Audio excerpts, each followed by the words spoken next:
we touched on a little bit the ceremony aspect of things. How much do you think it's important for creators and creatives to create a ceremony for themselves to reconnect with themselves, and also to find the true meaning of what they're trying to create? And I'm not talking commercially anymore. I'm saying, on the personal level. We all get into places where, we're not inspired. We're feeling a bit sort of low. And so, in that space, what do you think would be a good way to get out of that space? Yeah. What would you do to try and kind of like bring energy back into your routine and into your life?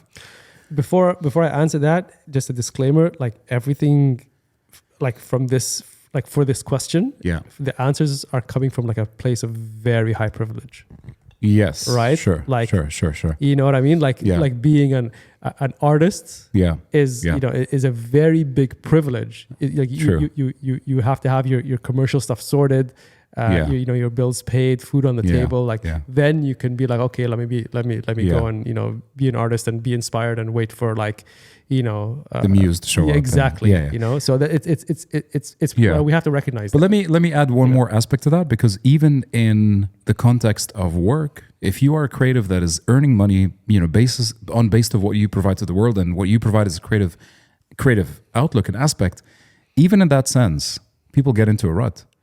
And they get affected within their workspace, and then their performance become a bit sort of shaken, because then they're not able to provide creatively, and that's because maybe they've been doing the same thing over and over, and they're a little bit jaded.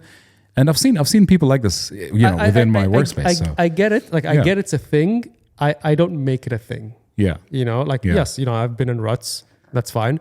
But when a job shows up, I show up, roll off my sleeves, turn the camera on, turn the lights on, and let's go. Sure. Like it's not that big of a deal. Sure. In an executional aspect, yes. But when you're trying to, I guess, specifically win business. So when you're pitching for ideas, people can decide to go with you or not, and then the quality of your ideas are completely being judged. Yeah. So, as creatives, again, we find ourselves in these ruts, right? So whether you're an ECD, you're a creative director, the company that you work with is counting on your creativity. And if you are stuck with your creativity, what would you do? Yeah. So thankfully, I'm not in that space. Yeah. So personally, I would get stuck with my creativity as an artist, as just a personal, artist, just a one-person artist that wants to say something but doesn't really know how to say it, or can't find something to say sometimes. Yeah. And I think we spoke about this last time as well, where I said something along the lines of like, when I'm happy, when I'm good, when life is good, I'm not creating very good art because I don't feel strongly about anything. Yeah. And it's only when I'm either, really, really bored or something's happened in my life that I'm in pain emotionally. That's when like I feel something that I want to say something about. Yeah. So it becomes a balance of like, okay, do I want to stay in this good place for my good life and mental health and my relationships with my family? Yeah. Or do I take myself out of that and dive into this painful thing that I can maybe create something with, but might have a negative impact on my good life. So it's a very delicate balance, but I've sort of again, out of privilege, I always it's not just jump out and do this, but just out of privilege. Every summer, I purposefully take myself out of this comfort zone and throw myself somewhere else. And it's mainly a travel that I do, mostly by myself. I'll pick a destination. I'll pick something that I'm either passionate about or comfortable in, or something. I'll pick somewhere. I'll just kind of throw myself in there and see what happens. Yeah. I'll have some sort of intention behind it, but nothing very solid. And then it's fluid. And then we'll see what happens. Yeah. Interesting. I'm, to that point, and to the point of trying to reignite creative energy.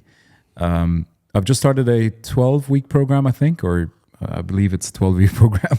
So I've just started a 12-week program called The Artist Way, which is based on a book. Okay. And it's just literally started today. So I don't know yet what the output would be. Yeah. Today it kicks off. But what I thought was super interesting is, and I kind of like skimmed over the concept and mechanics of it as well. And what I thought was interesting is it asks you to do two things fundamentally. One is journal every morning, and they're called the morning papers.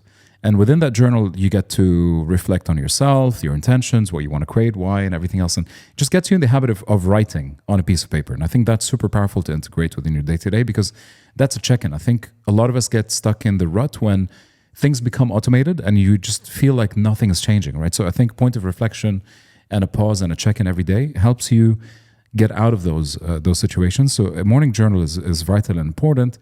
The second one, which to be honest, I'm very excited about doing, and I think what you just mentioned about summer reflects on that quite a bit, which is taking yourself out on artist dates.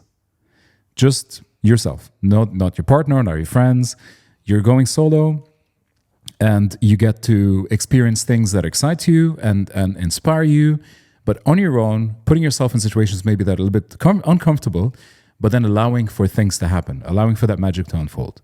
And then coming back and writing about it. You know, did you get inspired? There's something that sort of like stuck with you, and doing that on a weekly basis. You know, if you take yourself out once a week on an artistic date, experience a gallery, go into a musical concert, have different experiences. It could even be movement, right? So like 5 rhythms, ecstatic dance, whatever it is. But allowing yourself to be in that sort of uncomfortable situation and see what comes in. So 2 things from my side that I'm excited to do for the next 12 weeks, and we'll see. Nice. We'll see. Yeah, congratulations. We'll see what comes out. But I completely agree. I think a lot of us don't, allow for the magic to happen. And the magic really starts happening when you put yourself in uncomfortable situations and you experience things on your own. Yeah. When you're alone, things really start unfolding in a beautiful way. Because when you're alone, you can be whoever you are. Yeah, that's one thing. Yeah. And second, when you're with somebody, you're comfortable in that space with the person. Yeah. You're not looking and open for somebody else to come and interact with you. So being on your own is very, very key for me. Like I love being on my own, out and about at parties, at whatever. Like it's just, I'm not comfortable in the one conversation that I'm having with the person I came with. Yeah, and it's a beautiful way to expand your network and to learn from other people as well, especially when you're traveling. I feel like if you're traveling alone, a lot of new experiences starts happening.